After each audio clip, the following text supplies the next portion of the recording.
राधे राधे मित्रों। कल हमने चर्चा करी थी कि जब राजा परीक्षित ने कलयुग को स्वर्ण में निवास करने के लिए कहा तो कलयुग ने झट राजा परीक्षित के मुकुट में निवास ले लिया।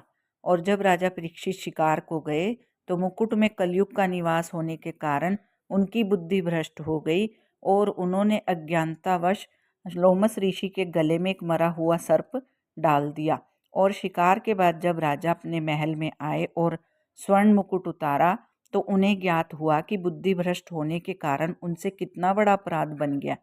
राजा परीक्षित तो यहाँ इस अथाह सोच सागर में डूबे बैठे थे और जहाँ लोमस ऋषि थे तहाँ कितने एक लड़के खेलते हुए जा निकले कि मरा सांप उनके गले में देख अचंभित रह गए और घबरा कर आपस में कहने लगे कि भाई कोई उनके पुत्र से जाकर कह दे जो उपवन में कौशिकी नदी के तीर ऋषियों के बालकों में खेलता है। एक सुनते ही दौड़ा वहीं गया जहाँ श्रृंगी ऋषि छोकरों के साथ खेलता था। कहा, बंधु तुम यहाँ क्या खेलते हो? कोई दुष्ट मरा हुआ काला नाग तुम्हारे पिता के कंठ में डाल गया है।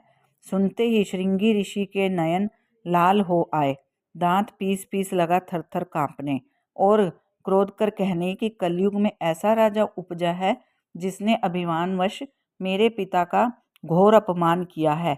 ऐसा कहकर श्रृंगी ऋषि ने कौशिकी नदी का जल चुल्लू में ले लिया और राजा परीक्षित को श्राप दिया कि यही सर्प 7वें दिन तुझे डसेगा। राधे राधे मित्रों, शेष चर्चा कल।